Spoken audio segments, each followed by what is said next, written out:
Hey everyone, welcome back. Hope you're doing well out there. So in today's video, we're going to be talking about what I would tell you in 2024 about psychedelics and social anxiety and how to heal it. So this is a bit of an update of my most popular video, which I shot back in 2019. It's been 5 years. I can't even believe it. Where I was walking in a park in Austin, Texas in the winter. It's kind of rainy out. I'm just walking there, talking with the camera about three things that I learned from microdosing about my own social anxiety that I want to share and how I fixed it. So, in this video, we're going to be talking about what I would tell you now in 2024, given what I know based on the things I've studied since, based on the trainings I've had since, based on working with more people, et cetera, et cetera. I want to share with you what it is that I would want to communicate to you about how to heal your own social anxiety.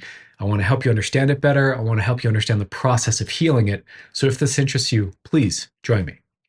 Okay, so first things first, if you have not seen the video, I will leave a little card somewhere around here so that you can go click on it and watch it if you'd like.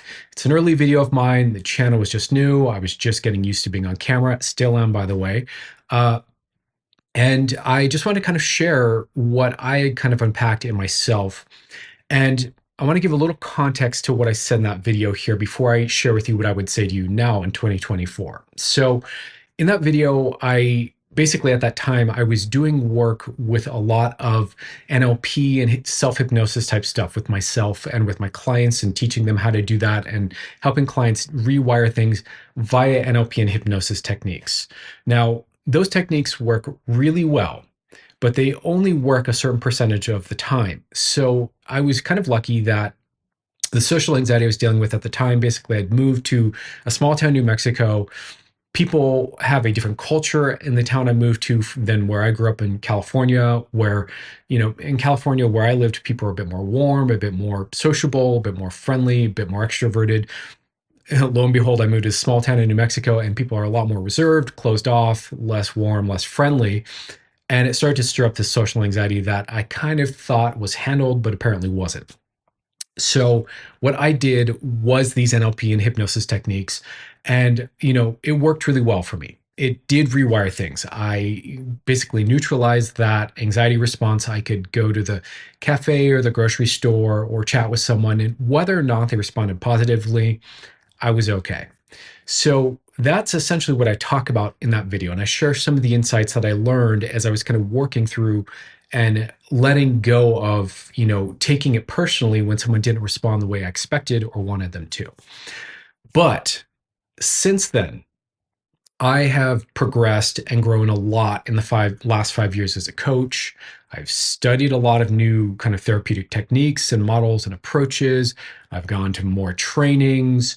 I've worked with a bunch more clients, a lot of whom have social anxiety themselves, especially, let's asterisk this. If you're young, if you're Gen Z or, a younger end of millennial, if you're someone who grew up online, there's a good chance you have a fair amount of social anxiety. So I've worked with a bunch of Gen Z people now, and this is a ubiquitous, common issue for people kind of that generation. So, so in this video, I want to share with you my thoughts on what I've learned since, and what I understand social anxiety is now, how I see it now, and how I see the process of healing it. So that perhaps if you're someone who's just stumbling upon this video, or you saw the old video and you don't resonate with a lot of my content, but you're curious about this topic, I want to give you some really solid kind of direction in terms of how to go about healing it. So let's talk about that. Okay, so let's start by just talking about what social anxiety is from my point of view, at least. I think there are different ways we could slice and dice this understanding. So this is just my point of view, grain of salt and all that, but let me explain it from my angle here and see if this makes sense to you. So, what I hear over and over and over when I'm working with people around social anxiety is essentially the same sort of scenario playing out, which is that generally speaking, when we have social anxiety, we are already feeling uncomfortable in our own skin. We're already feeling unsafe or nervous or just maybe a little filled with shame or anxiety or stress or discomfort. We're not quite feeling in our easiest and our most flowing and our most graceful.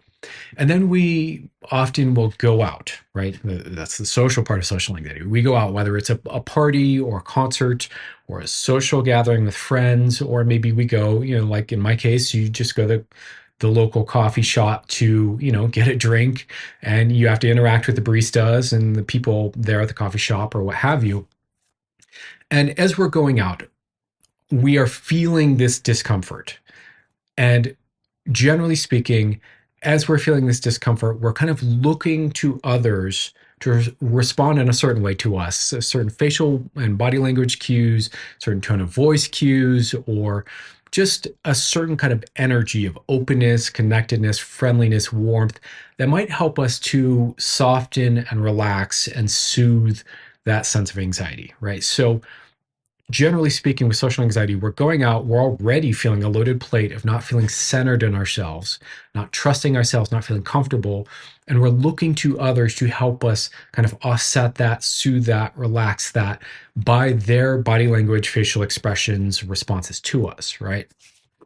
Now, in general, what happens, that triggers the social anxiety or makes it worse is that we don't get the response we're hoping we're going to get, right? So we get either maybe someone who's a bit cold or a bit unfriendly. They don't particularly like us, or maybe they're just not a very, warm, friendly person off the bat.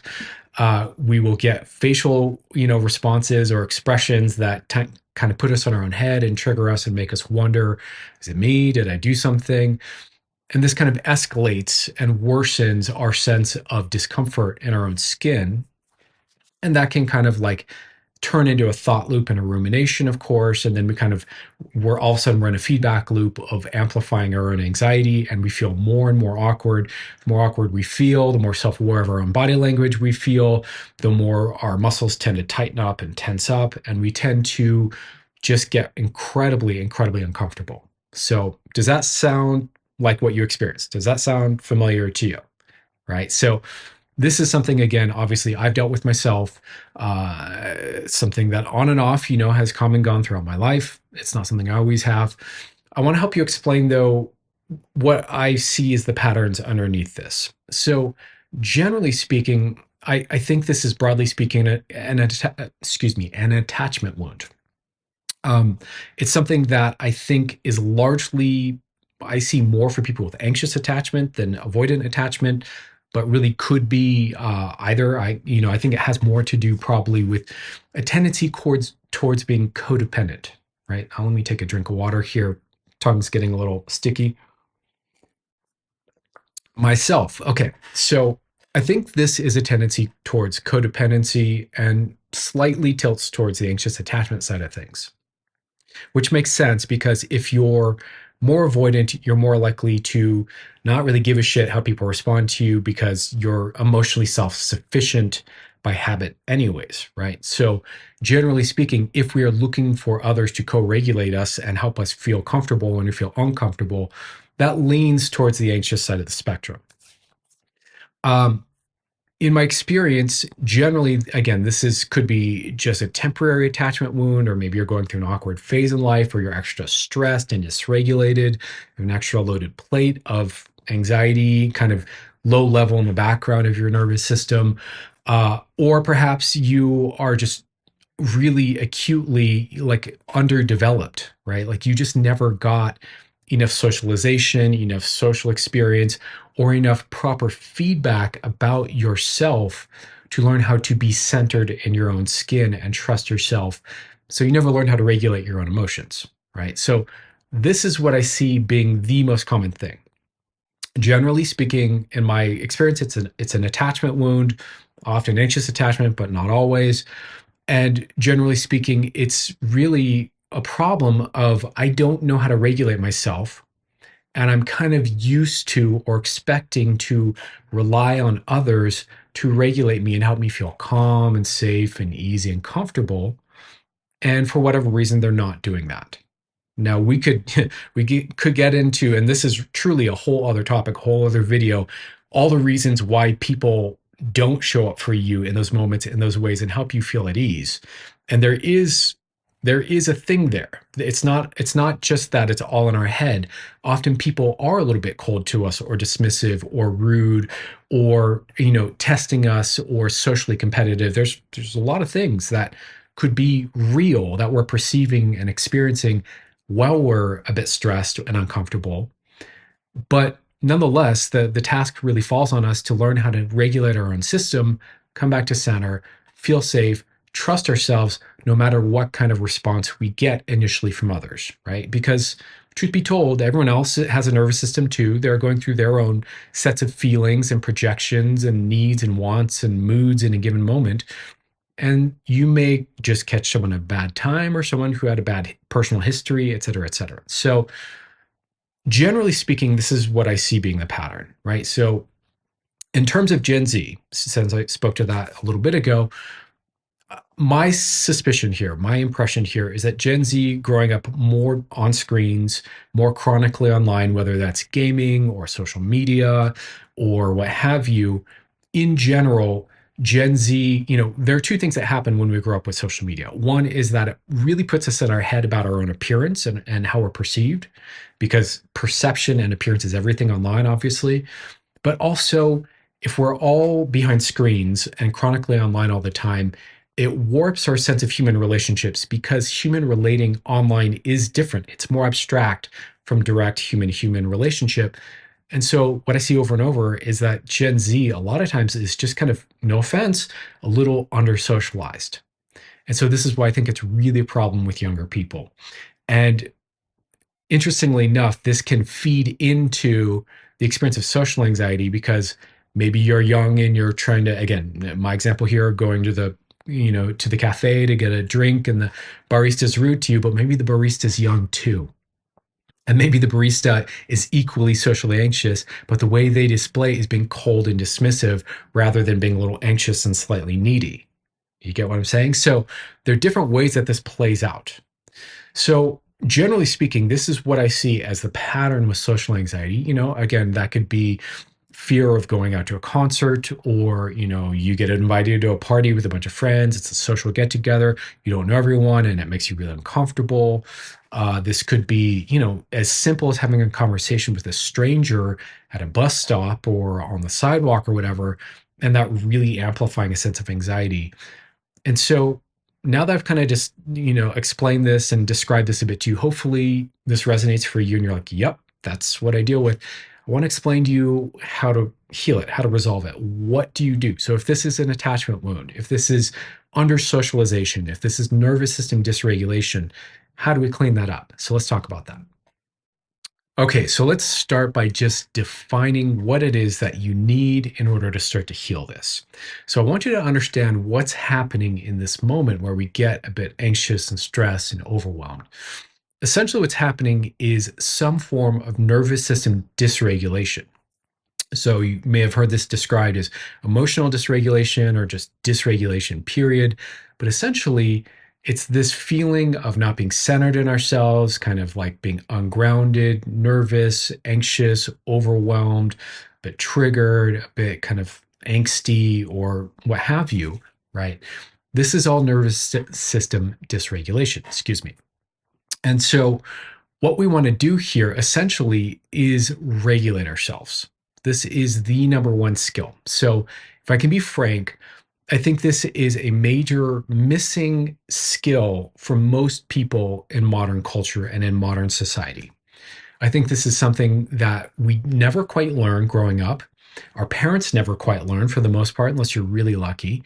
And so a lot of us out there are running around just accumulating stress, which is essentially what dysregulation is stress stored in the nervous system. And we're kind of accumulating stress. We're letting that kind of like unsettle us. We don't feel safe or comfortable or centered in ourselves. And then we're kind of running through life, never ever processing that, unwinding that, letting that go, accessing center and safety and ease, right? So our first order of business is to learn how to regulate ourselves.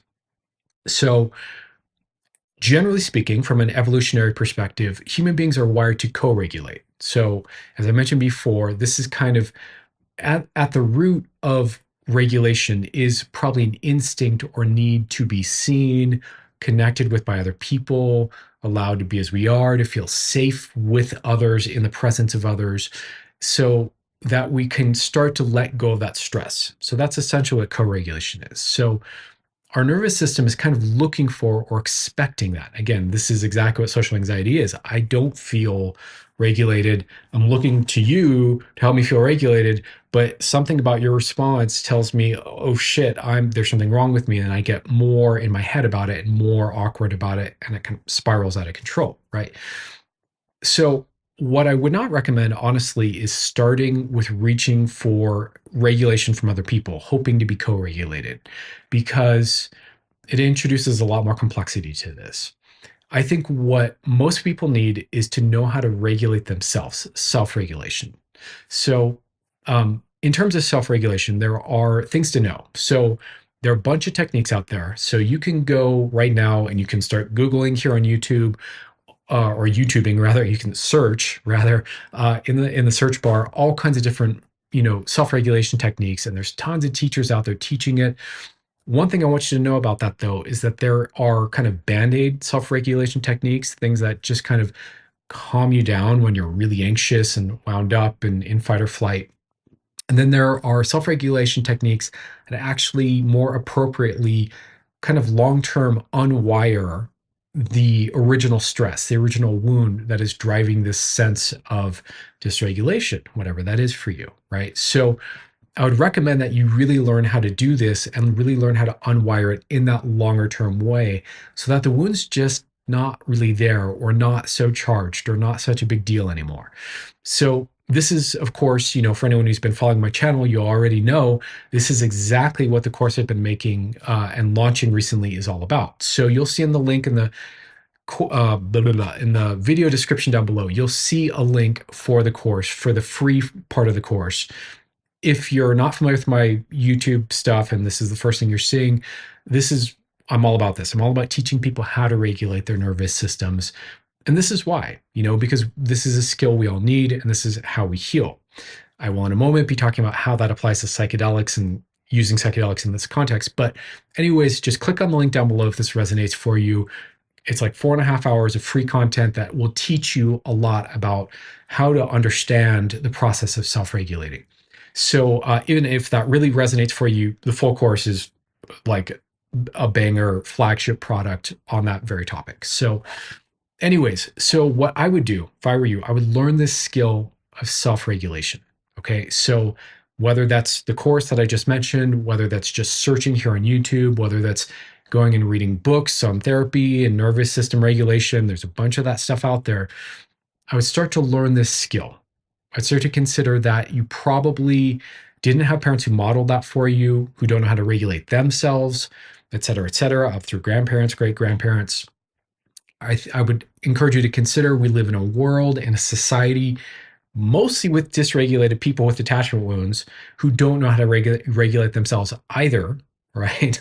And I would take up learning how to do this for yourself. This is what I would say to you now in 2024 that I wouldn't have quite put it that way in 2019. So I'd strongly encourage you to do this one way or another. Learn how to bring your nervous system back to center, back to safety, back to self-trust, back to comfort. And if you have any questions about that, of course, leave a comment down below. But yeah, the name of the game here is self-regulation. It's really about being able to support our own nervous system and knowing how to meet these places of stress inside of ourselves and process that and let that go and send these safety signals, et cetera, et cetera. By the way, when you get good at that with yourself, it gets really easy to receive that more from others or give that more to others, just start to co-regulate with others. But, oftentimes, if we're reaching to others first, of course, this can create kind of a codependent dynamic here where we are always dependent on the other to co-regulate us, right? And then what if the other isn't available, or they start resenting us for this? We're a little too needy, relying a little too much, or they're really good at it, but sometimes they're not in the mood.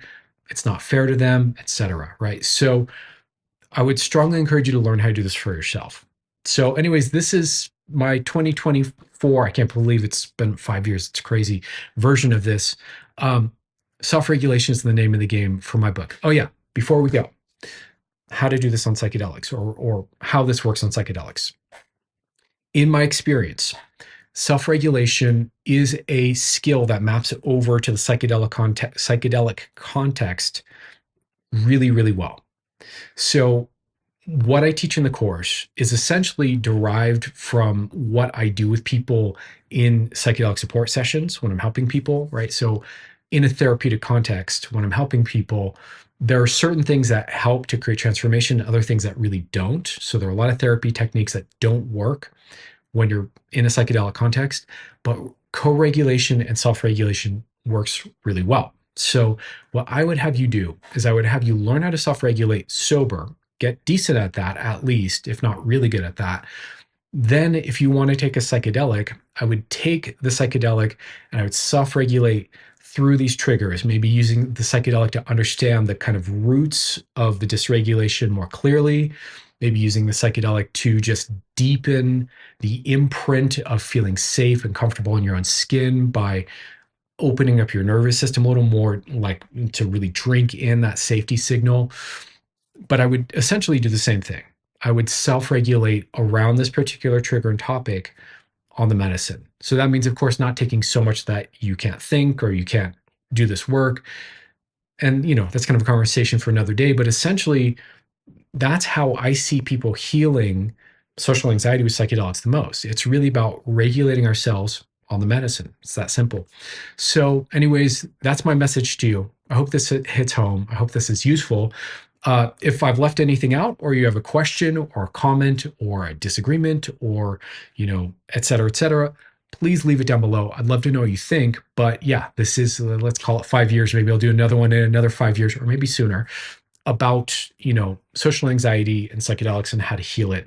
Really, the name of the game is healing your attachment wounds here. So much love to you. I hope you're well. I'll talk to you soon. Take care.